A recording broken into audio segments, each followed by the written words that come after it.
Alright guys, I am back with my predictions for the 2014 Royal Rumble, and the show is tonight. I actually haven't even watched SmackDown yet, but I'm going to watch that right after I'm done with this video. So the pre-show is the Rhodes Brothers versus the New Age Outlaws for the tag titles, and I don't see the Rhodes Brothers dropping the titles on the pre-show after they've held them all this time, so I see the Rhodes Brothers retaining. Daniel Bryan versus Bray Wyatt.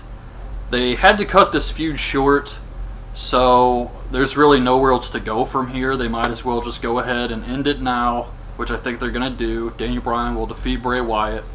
Then you got Big Show versus Brock Lesnar, and I see Brock Lesnar just killing Big Show. There's no reason to try to put Big Show over here, so, I mean, what sense would that make? So obviously Brock is going to kill Big Show, and then I think the following Raw after the Royal Rumble, The Undertaker's going to come out, there's going to be some type of confrontation, and they're going to build up Brock Lesnar versus The Undertaker.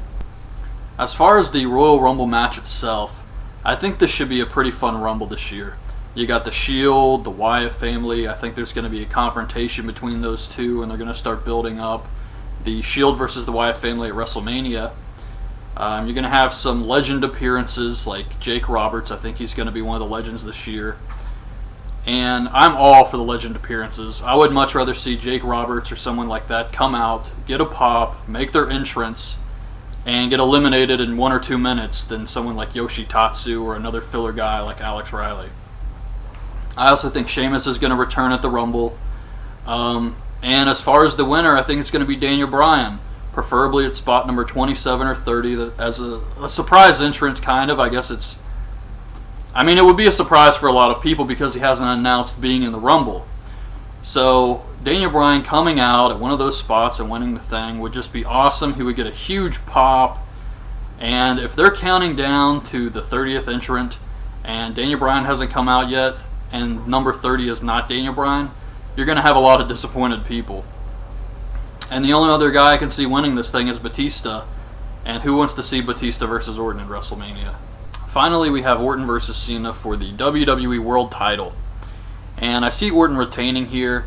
I really don't know what they're planning to do with Cena going into WrestleMania. And I really don't care all that much, but I guess they could do Brock Lesnar versus Cena, have Brock lay him out after the match here or something like that. But we've seen that before. Or they could have Batista lay him out, and we've also seen that. So I really don't know what they're planning with Cena, but regardless of that, I see Orton retaining and main eventing WrestleMania, hopefully against Daniel Bryan. Daniel Bryan is the most over guy in the company.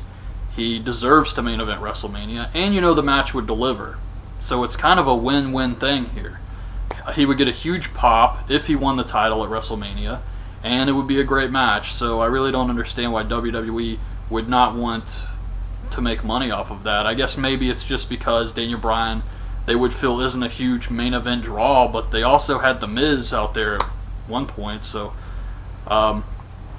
anyways, those are my predictions on this year's Royal Rumble. It's my favorite pay-per-view, and I'm just hoping the Rumble match delivers because it's really the only one I care about. So leave your thoughts and predictions on the show in the comments, and thanks for watching.